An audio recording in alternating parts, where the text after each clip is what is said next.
But you know that that increase, that gift, that covenant comes with responsibility. When they promote you to become a CEO, you don't just hold a party and dance and laugh, but you recognize the responsibility component. As a preacher, trusted with people, whether it's 2 members, 5 members, 100 members, 1,000 members, you know that it's not about man of God alone. They celebrate you on your birthday or on your anniversaries. They buy you cars. They sponsor you for holidays abroad. You must know that that gift comes with a responsibility. Let me tell you this. The men in our society will change if our discipleship capture responsibility. I'm sorry to say it, but some of the most irresponsible men in society are Christians. Because of things like favor, because of things like grace, because of things like destiny helpers. The average person just wants, you ask the average person, how do you want to feed your family? He say, I know God will do it. While other people are reading the books and attending the seminars, we just fold our arms and say, God, I know you. I will overtake everybody. Now, while favor is true, we must balance it with the dignity of responsibility. You never stay around me as an irresponsible person. No. No. If you're married one day, I ask you, what are you doing with your wife and children? Who takes care of them? Oh, God has been faithful. I know he has been faithful. Who takes care of them? Now that your child is going to the university, have you prepared? Your wife got pregnant in January. You are running around on the day she will give birth. Please help me. She gave you 9 months notice. Responsibility. Every gift comes with responsibility. We must teach our people. We must teach the young people. We must teach the children. The day you give your child a phone, tell him this is a gift, but it comes with responsibility. The day you give him a car, tell him I'm giving you an SUV. You are now 18, but there is responsibility to it. Everything God gives man, there are responsibilities. Jesus was coronated, sitting at the right hand of the Father, making intercession for the saints. If you accept gifts or you teach people to accept liftings, accept open doors without the responsibility component, that's what destroys them. And I'm saying this with all due respect, and I am one person who loves the nation.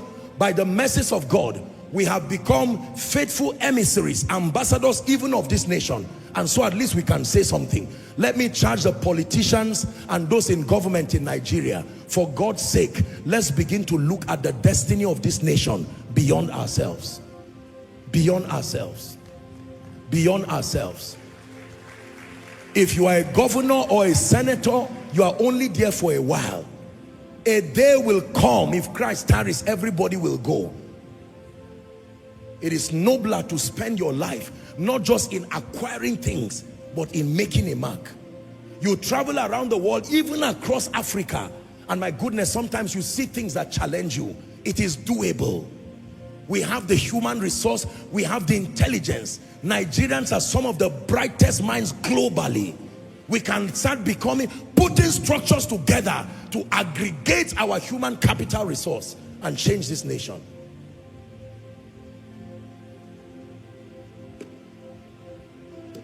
As we travel around the world, I thank God for the privilege he's giving us in our own little way. He's helping us to rewrite the narrative about the Nigerian. That Nigerians are not all criminals. Nigerians are not all crooks.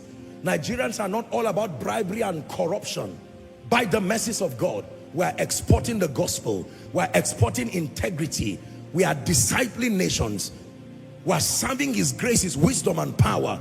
And we are frontiering God's program in raising not only vibrant and spiritual people, but territorial reformers.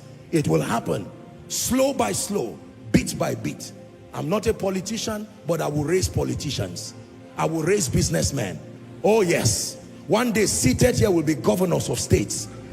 One day, this is not some primary school open day encouragement. I'm prophesying over you.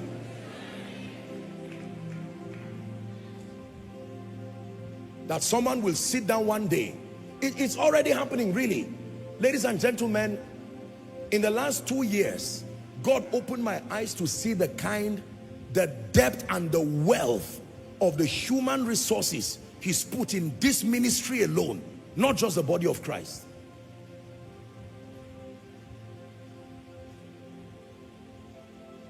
Responsibility. Every gentleman in Koinonia, let's start with our own home. Please make up your mind to be responsible from today. Make up your mind to be responsible. Every gift and every position you receive, see it as a debt you owe the people. If I stand before you here, my joy is the car I'm driving, or the cloth I'm wearing, or the kind of food I'm eating, I'm wasting your time. I value you and I respect you more than that. I will not come and waste your time with frivolities and nonsense. People will not leave their companies. You know, I'll tell you this, back to the story, and I'm sorry that I have to just talk about it. The precious lady who flew, that lady as a pilot, a veteran, she's been flying for 30 years. 30. She was in New York at the Sound of Revival, deeply connected to what we're doing. And do you know, all through while we came, I kept thinking about myself. As I've met people, especially for this year, all our series of Sound of Revival and my travels to minister and personal meetings with people, politicians and all of that, you know what I told myself? I said, Lord, help me to respect the caliber of people you have brought under my care. I think men of God need to pray that prayer. If we really know the kinds of people that God has brought under us, we will go and do our homework and not come and waste their time on Sunday. Someone who is a consultant running conglomerates across the globe. Are we together now? Consulting for conglomerates, comes to humble himself as an usher and sits here and hears all kinds of nonsense. No. No.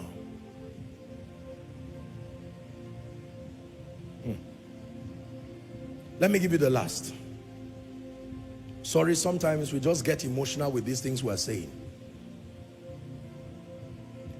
What is the, maybe this will be the last, but not the only one, but the last element that should be captured in proper discipleship that produces Christ: selflessness. Oh, this must be taught. There is no true disciple of Jesus who does not learn selflessness. That nothing created by God lives for itself, and everything lives when it serves a purpose bigger than itself. Professor John Kennedy would say, those who live for others live beyond their time.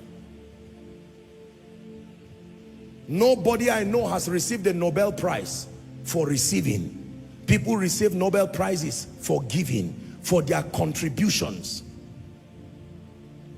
Selflessness. Corruption will die a natural death. Greed will die a natural death when people, beginning from us preachers, spreading across the body of Christ, when they understand the value of selflessness. That a man's life does not constitute just in the abundance of the things that he has. And so that you don't misinterpret me, I will never raise a poor people. You are not poor. Are we together now? So when I say that, I'm not speaking a mediocre language to endorse poverty. But selflessness is a detachment. If you are not selfless, you can't be used by God beyond certain heights. You need to be able to look at people and live for people beyond yourself. Tools for effective discipleship. We're soon to wrap up. Tools. I just shared with you the elements or the course content, a sample of it that should be captured in every discipleship program.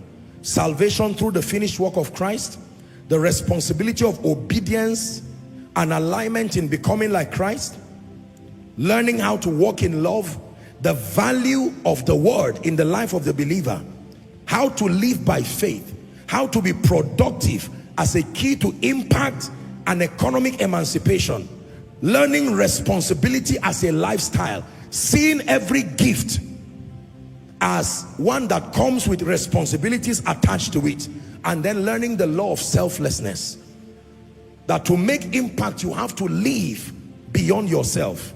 The tools for effective effective discipleship.